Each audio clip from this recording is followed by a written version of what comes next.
Welcome, welcome, welcome.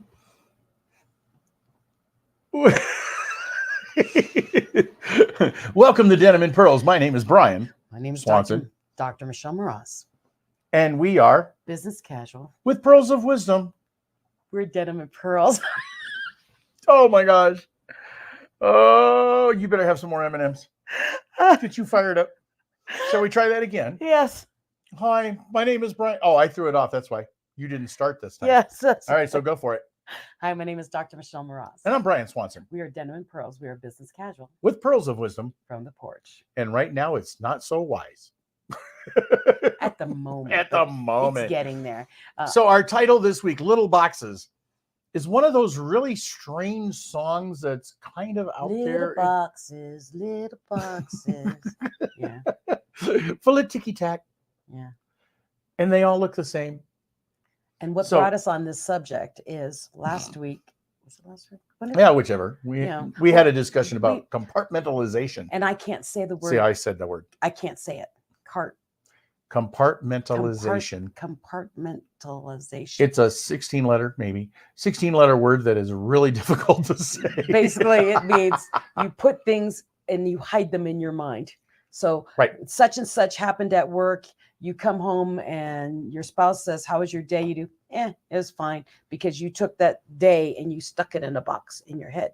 Well, I like to look at it. It's our brain like on a hard drive on a computer. Mhm. We all have file folders, which I always relate to file cabinets in an office. So your hard drive is the office. Then you've got your file cabinets, which are your directories. And then underneath that, you have your folders, which are full of the papers of what you want. And I'm old school because when I hear what my brain is doing, I see it as the old library system. We're not going back to Dewey Decimal. Where I pull out the drawer and I tickle through the different letters and everything. That's how my brain called works. the Dewey Decimal and system. I can pull them all out. Then I see pictures and I pull those out. So that's the whole thing about the little boxes is whenever we have anything happen in our life, we stick it in a box in our head, a little file folder in our head, file folder, and it's all separated out. And like when I very first met Brian, I said, you're adopted. He goes, yeah. I said, well, do you have any, regrets or anything that you wish happened? He goes, no, it's okay. And then as the time went by, he's like, man, I really tucked that away pretty tight. Well, I think that's how we go through life. I mean, if we have everybody looks at things differently, and today it's like you're sad, go see a therapist. Okay, we were brought up. There's Gen Xers. Yeah, are we Gen X? Yes, we are. Us Gen Xers. You're supposed to deal with stuff on your own. Men never cry. Men never talk about their feelings. There was all this kind of stuff. We were latchkey kids, so we had to take care of ourselves. So we had to be adults, if you will. I air quote that for those of you on the podcast. We had to be responsible enough not to burn the house down. Exactly. I mean, I did some things that I almost did, but that's beside the point. But we were taught to compartmentalize everything. Yeah. We were taught when it was appropriate to express our feelings or express our anger. You didn't show your anger when you were at school. You come home and you took it out at the gym or on the track, because if you were in track kind of thing, we were taught that. Well, today's society, I don't think that the kids learned it that way. And yes, I said kids. Okay. He's old. So today's new adults, let's put it that way. They weren't taught to compartmentalize like we were, because we put our different feelings in different areas and our different knowledge in different areas. And today it's more like, okay, well, you've had a tragedy happen to you. It's in the box that's up front. And so everybody needs to know about it on social media, and everybody needs to feel sorry for you. And yeah, now you need a therapist. Okay, I know I'm generalizing that. He is very much. It's a big generalization, but those are some of the things that you see, especially if you are involved with social media. You see a lot of this stuff. Yeah, and that putting things in file folders in your brain is actually a healthy thing to do, because it helps you move. Okay, I've got too much going on in my life right now. I've got work to do. I've got this to deal with. This trauma that I'm going through, like my boyfriend texted without punctuation and I read it wrong, that kind of thing you do. Oh my gosh, they're mad at me. And then it ruins your whole day at work. Doing that I can't say it. Compartmentalizing that, by putting that away, saying, you know what, I'll deal with that emotion later. Let me finish my work today. Mm-hmm. And that is what that whole story is about, is have you learned to put things in boxes to address them later? Mm-hmm. Not stack them up, not put them in the shed in your brain and then have the someone break into it when you have something else happen and then all the boxes fall out at once and you've got to deal with it all. No, I'm saying move it to the back. I've had those days. I know. Deal with it so you can be productive during your day and get things done. And then when you're done with what you've done, what you need to get done, pull the box out and deal with it then. But what happens nowadays is people do, this just happened to me. And instead of putting the box away and dealing with the emotion later at a more appropriate time, they do bleh all over social media. And then everyone feeds it and makes it bigger than it actually was. I think another part of it is too, is we don't separate, because we don't separate our emotions from incidents. Okay. Because what I'm thinking about, there was somebody I knew quite a few years ago who was a hypnotherapist. And she would go in and she would help PTSD folks by separating the emotion from the memory. Mm-hmm. Because that's how we remember things in most cases. It's in the frontal lobe. Right. So she wasn't trying to get rid of the memory. She was just subtracting the emotion from it. Well, a lot of us can do that on a natural basis. We were taught that if you were at work. Unless it's a deep one. Unless it's really, really We're deep. Talking superficial stuff. Definitely superficial.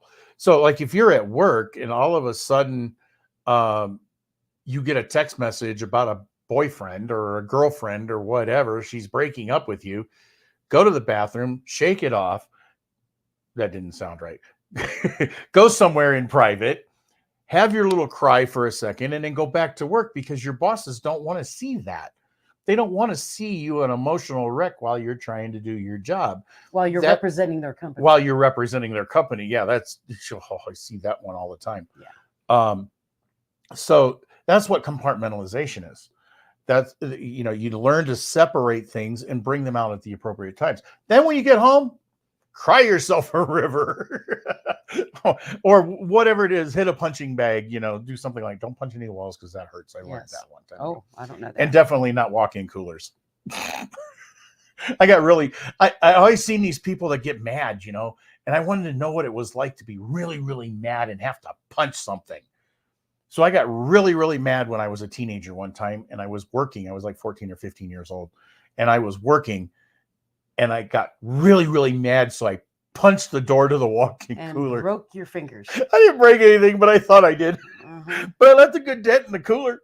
But I realized then too, I'm not the kind of person to express my emotions, my anger that way, to punch something. It just, first of all, it hurts. Second of all, it's like, okay, well, thank goodness I didn't have to pay for the door. But if you do that in your house, now you got to fix the wall and pay for the wall.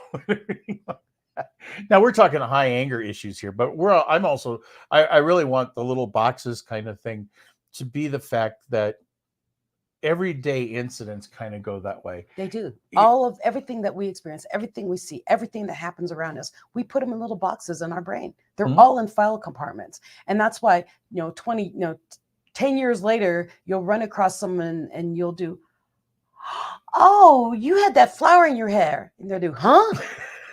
Because for some reason, that little box opens that you saw a flower in their hair at an event. You're like, wow, that's a really weird box to come out, but it did. Well, it's like networking.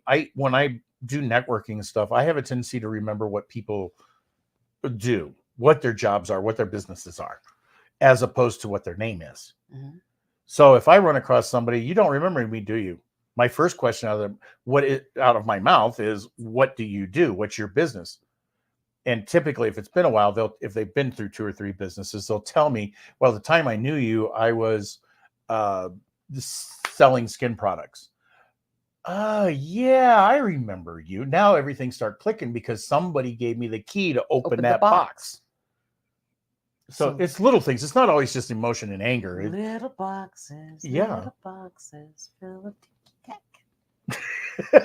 They all look the same. Yeah, all look the same. It's actually a cute little song. It is a cute song. Look it up. The original version's a little weird, but yeah, I like the remake, and I can't remember who did it. I don't either. But anyways, it's a guy sitting in a living room with a whole bunch of brown boxes around him. It's the couch is made of cardboard. Yeah, everything's cardboard.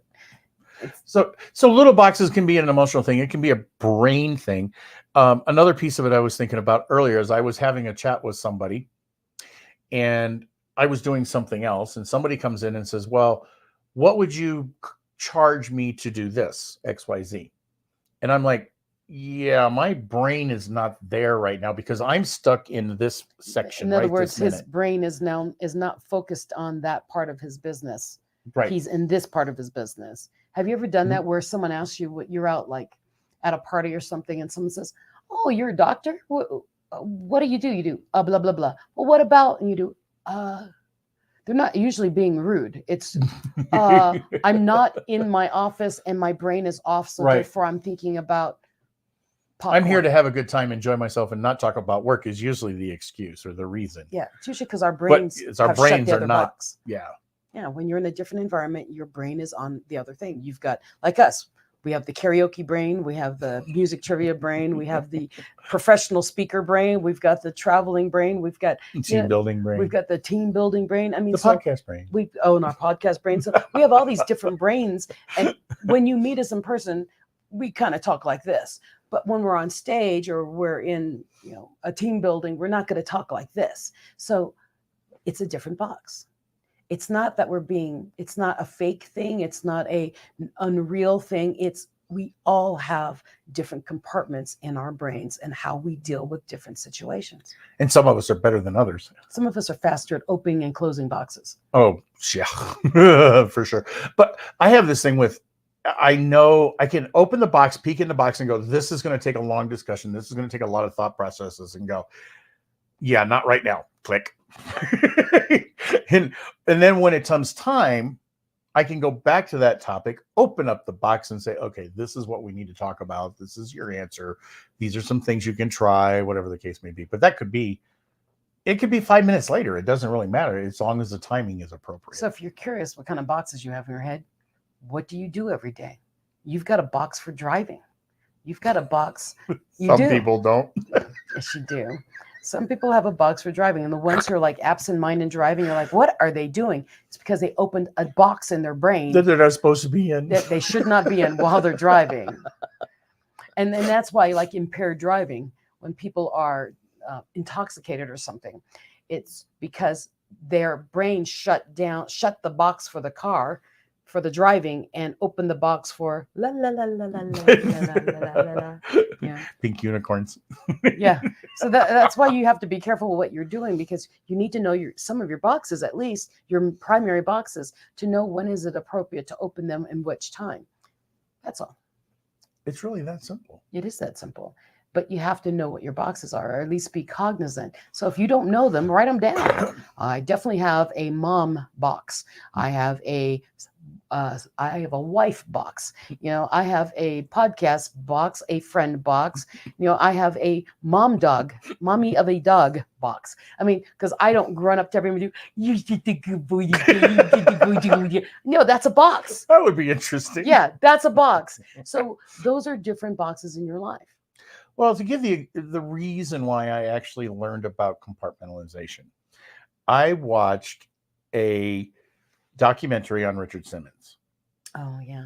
And it's a really good documentary. It talks a lot about him and his life and stuff like that. But where it was really, I thought was interesting, and where I learned about the compartmentalization is the fact that he's a major introvert. I can't say was, because he's still around. Yeah, he's an introvert. He's a major introvert. He isolates himself in his house and stuff like that. But when he became famous, he couldn't stand. He kind of pushed it off to the side, and he tried helping. And they say this through emails and texts and phone calls. He tried helping and snail mail. He tried helping every single person that he could help. he took on other people's boxes. Right. And he put the weight on his shoulders, and he took all of that emotion, and that basically is what made him a nervous wreck and made him leave the public eye and all this other kind of things. And there was a psychologist on there who said what it was he didn't understand how to compartmentalize those emotions. He took them all on and it became his. And even growing up as a kid, I can relate to that, because especially in high school, I was the one that all the girls talked to about their boyfriends or whatever, because I could compartmentalize. They could tell me a story. I stuff it away until the next time I need to open up the box and have that discussion with them, because that's how I kept secrets, because I didn't remember any secrets. Because they would come to me, they'd tell me something, I'd shut the box and we'd go on our merry way. And I would never bring that back out unless I needed to. And that was usually when they came back around and we had that discussion again. So I was putting the box on the shelf, and I'm sure there's a lot of them in my brain that are collecting dust. Lots and lots of dust after so many years. Yeah, so little boxes. Right. But we do that with everybody. We do. Almost every person that we meet, we compartmentalize. Actually, every person you meet has their own box. Right. And then they have sub boxes. Mm-hmm. Oh, the happy one, the sad box, the emotion, the family person box. Every person you have met in your life have their own box in your head with the little things that you can remember about them. Well, that's where we always say, you have a little piece of my heart. Mm-hmm. You got a little piece of their brain. The heart is your heart's not big enough for me. Yes, it is. It's a muscle, and it has veins, and it's about the size of your fist. I don't know where you went with that, but okay. I think it's almost time to close your boxes. Maybe I can get the giggles. Yeah, you have the giggles on the show for once, not this guy.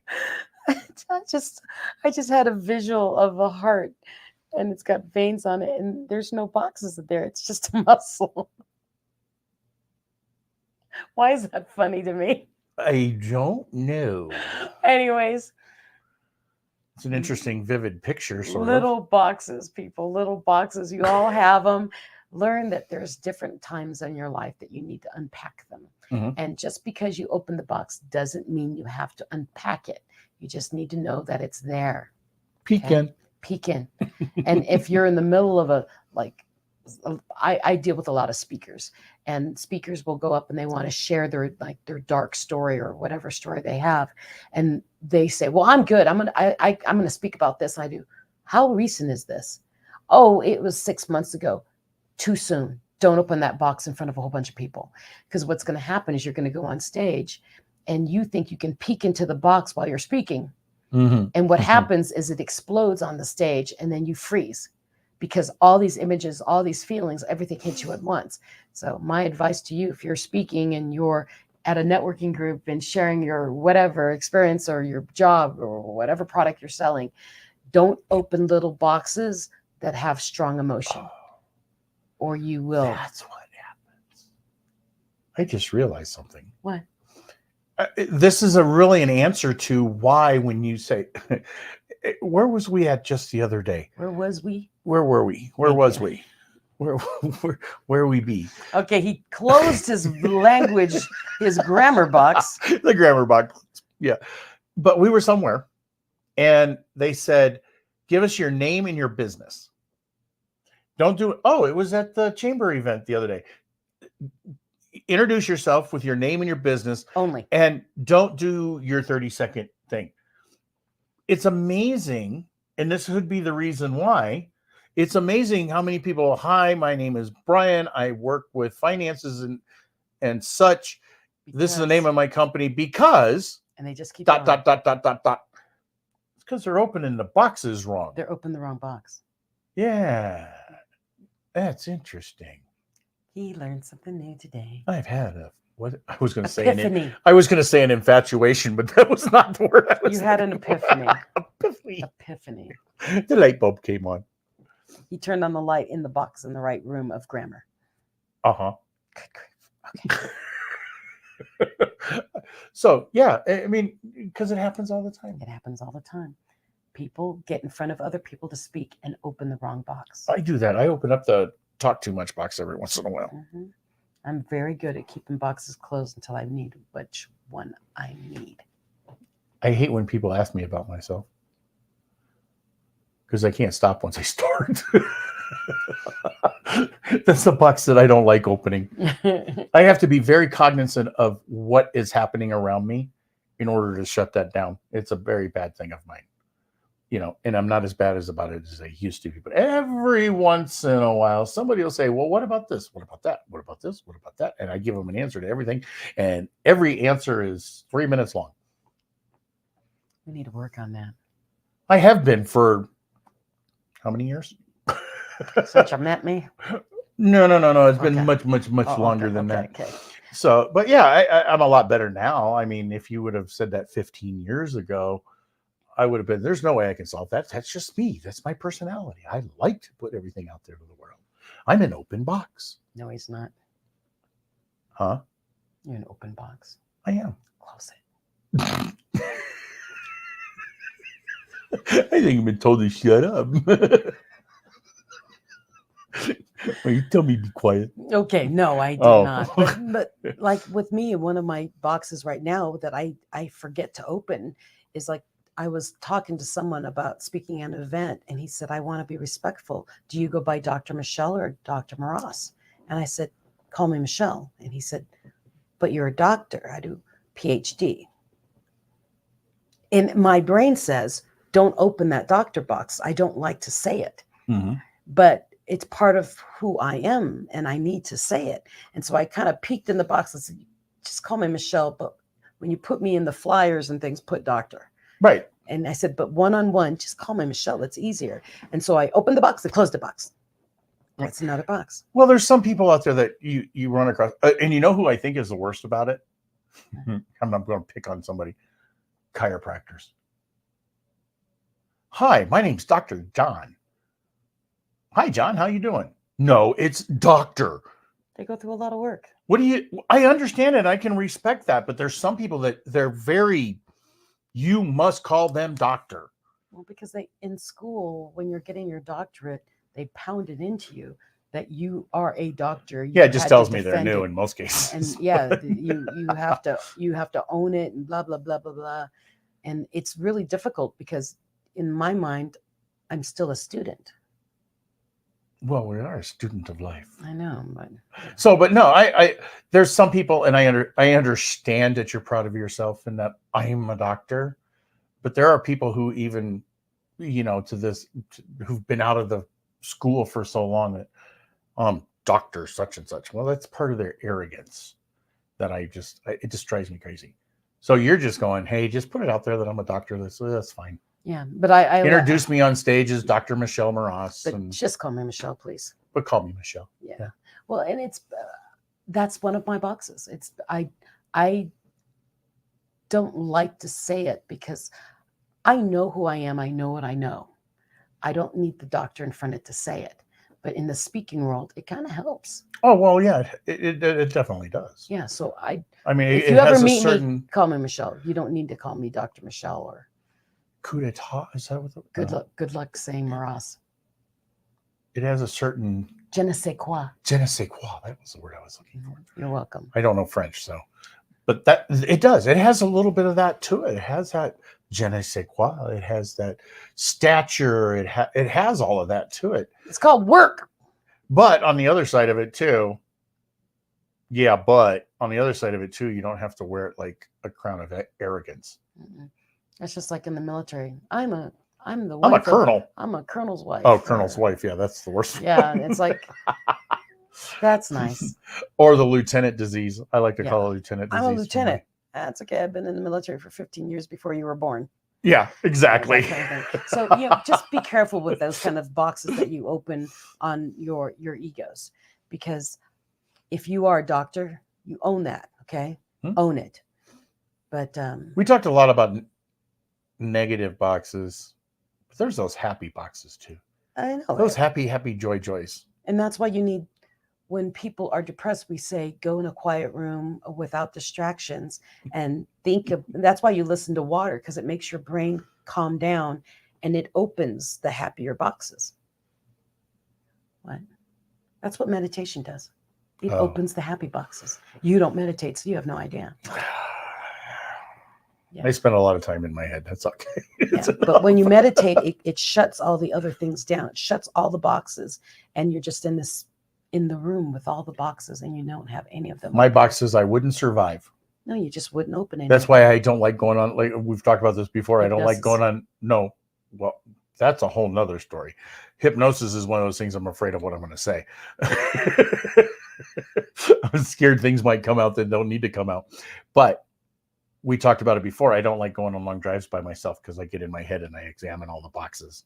Oh, yeah. And I never open up. It seems like I never open up the right boxes on a trip. It's one of those, I look at the shelf and it's got a skull and crossbones on the box. I'm going to open it on a car drive. All the other ones could have angels and it wouldn't matter because I wouldn't open them. I'm going to open the one with the skull and crossbones. Scary one. Yeah. That's how I am on long drives when I'm in my own head. And I pretty much zone in car drives. I love it because it's almost like a meditation to me. The road, zoom, zoom, zoom, zoom, zoom, zoom. You know that sound. Yeah, usually I'm driving, so I have to come up, be awake. Yeah. I can't listen to the pounding of the road. Oh, I listen to it. Well, even when I'm driving, I'll turn off the radio sometimes and just listen to the road. It's really, I guess the rhythm of the constantness of it is calming to my brain. Oh no, this brain don't work that way. Yeah. Meditate, you'll learn how to like it. No, I'd be better off learning how to meditate. Don't get me wrong. So little boxes. All different colors. All different shapes. All different sizes. Not all need to be opened at once. Go. So my name is Dr. Michelle Mraz. Oh, you're going to end it there? Oh, we're going to have to end it. Okay. Because we're talking in circles. So we need to close the box? We need to close this box. Gift wrap it and share it with a friend. So my name is definitely Dr. Michelle Mraz. Brian Swanson. We are Denim and Pearls. We are business casual. With pearls of wisdom. From the porch.